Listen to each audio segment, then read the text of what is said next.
സ്ത്രീണാമാദ്യാ പ്രകൃതിരുത്തമാ സന്താനോ ധർമ്മപത്നീനാം കർദമസ്യ പ്രജാപതി. അവതാരോ ഭഗവതഃ കപിലസ്യ മഹാത്മനാ ദേവഹൂത്യാശ്ച സംവാദ കപിലേന ച ധീമതാ. നവബ്രഹ്മസമുൽപത്തിർദക്ഷയജ്ഞവിനാശനം ധ്രുവസ്യ ജരദംബശ്ച പ്രഥോ പ്രാചീനവിർഹിഷ. ഇത്രയും പേര് ഇവിടെ ഉണ്ടായിട്ട് ഇത്രയൊന്നും ശബ്ദം പോരാ, എല്ലാവരും ഉറക്കം വായിക്കാം. അവതാരോ ഭഗവതഃ കപിലസ്യ മഹാത്മനാ ദേവഹൂത്യാശ്ച സംവാദഃ കപിലേന ച ധീമതാ. നവബ്രഹ്മസമുൽപത്തിർദക്ഷയജ്ഞവിനാശനം ധ്രുവസ്യ ചരിതംബശ്ച പ്രഥോ പ്രാചീനവിർഹിഷ. നാരദസ്യ ച സംവാദസ്തതഃ പ്രയോവൃതം ദ്വിജാ നാഭേസ്തതോനുചരിതം ഋഷഭസ്യ ഭരതസ്യ ച.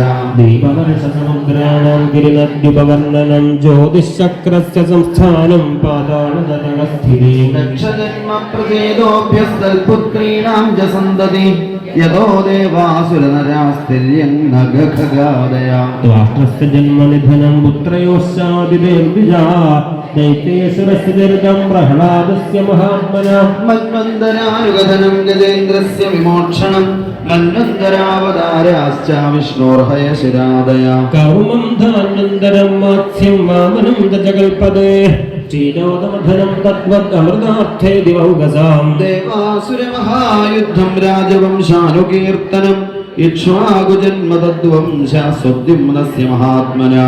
ലോപാഖ്യാനമത്രോക്തം ദാരോപാഖ്യാനമേവ ച സൂര്യവംശാനുകഥനം ശശാകാദ്യാദൃഗാദയാ. സൗകന്യം ജാതശല്യാദേകകുൽസ്ഥസ്യ ച ധീമതാ ഘട്വാംഗസ്യ ച മാന്ധ.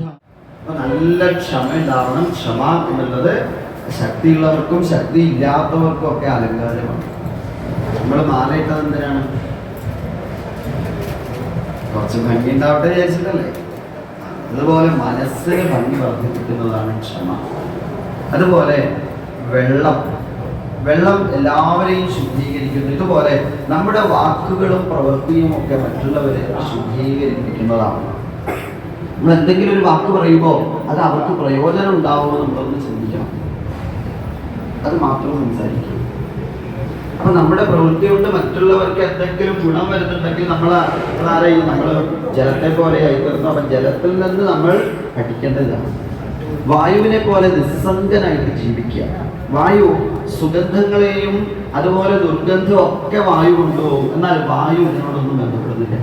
ഇതുപോലെ ഈ ലോകത്തിൽ നിസ്സംഗനായിട്ട് ജീവിക്കുക. എങ്കിലേ നമുക്ക് അനേകം കർമ്മങ്ങൾ ചെയ്യാൻ പറ്റുള്ളൂ. എവിടെയെങ്കിലും ഒട്ടിപ്പോയാൽ അല്ലേ അതവിടെ അവസാനിക്കും. അതുകൊണ്ട് എവിടെയും അത്യാസക്തി ഇല്ലാതെ ഇല്ലേ, മഹാത്മാഗാന്ധിജിയുടെ അനാസക്തി യോഗം ഉണ്ടല്ലോ, ഭഗവത്ഗീതയ്ക്ക് അദ്ദേഹം കൊടുത്ത ഒരു പേരാണ് അനാസക്തി യോഗം. അനാസക്തി എന്ന് വെച്ചാൽ അത്യാസക്തി ഇല്ലാതെ, ഒന്നിനോട് ബന്ധപ്പെടാതെ, എന്നാൽ എല്ലാമായി ബന്ധപ്പെട്ടിട്ട് ജീവിക്കുക. എന്നാൽ മടിയനായിട്ട് എവിടെയെങ്കിലും ഒന്നും ചെയ്യാതിരിക്കുക എന്നല്ല, എല്ലാ പ്രവൃത്തിയും ചെയ്യണമെങ്കിൽ അല്ലേ വായുവിനെ പോലെ ആയിത്തീരണം.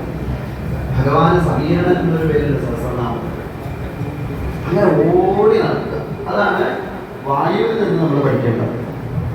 ഭൂമി, നീർവായു, ആകാശം. ആകാശം നമ്മളെ പഠിപ്പിക്കുന്നത് സർവ്വവ്യാപിത്വം, ഈശ്വരന്റെ സർവ്വവ്യാപിത്വമാണ് പഠിപ്പിക്കുന്നത്. ആകാശം എല്ലായിടത്തും ഉണ്ട്, പുറത്ത് മാത്രമല്ല നമ്മുടെ അകത്തുമുണ്ട്. നമ്മുടെ ശരീരത്തിന്റെ ചുറ്റുപാടും ആകാശമുണ്ട്. അകത്തുണ്ട് എന്നുള്ളതിന്റെ തെളിവെന്താ? ചോറുരുള നമ്മുടെ ഇട്ടാൽ അത് അതിന് പോകേണ്ട ഒരു സ്ഥലം വേണമല്ലോ. അപ്പോൾ ഉള്ളിൽ എന്തുണ്ട്? ആകാശം. ഇത് കാണുമ്പോൾ നമ്മൾ എന്ത് ചെയ്യണം? ഈശ്വരൻ ഇതുപോലെ എല്ലായിടത്തും നടന്നു നിൽക്കുന്നു എന്ന് മനസ്സിലാക്കണം. വന്നി, അഗ്നി എന്ത് കൊടുത്താലും കഴിക്കും. ശുദ്ധി അശുദ്ധിയൊന്നും നോക്കില്ല, എല്ലാം കത്തിച്ച് ഭസ്മാക്കും. ഇതുപോലെ ദ്വന്ദ്വങ്ങളെ നമ്മൾ എന്ത് ചെയ്യണം? സമഭാവനയോടുകൂടി കാണണം. ഇപ്പോ ജീവിതത്തില് നല്ല പട്ടുമെത്തൊക്കെ നമുക്ക് കിട്ടും. പക്ഷെ പിറ്റേ ദിവസം നമ്മൾ ചിലപ്പോ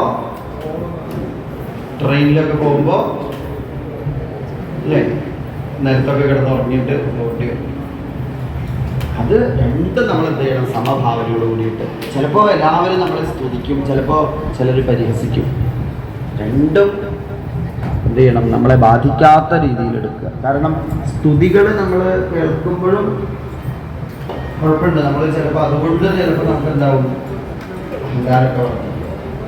ഒരാൾ നമ്മളെ പരിഹസിക്കുന്ന സമയത്ത് അതിൽ തന്നെ ചിന്തിച്ച് നമ്മൾ നമ്മുടെ ജന്മം, നമ്മുടെ സമയം നഷ്ടപ്പെടും.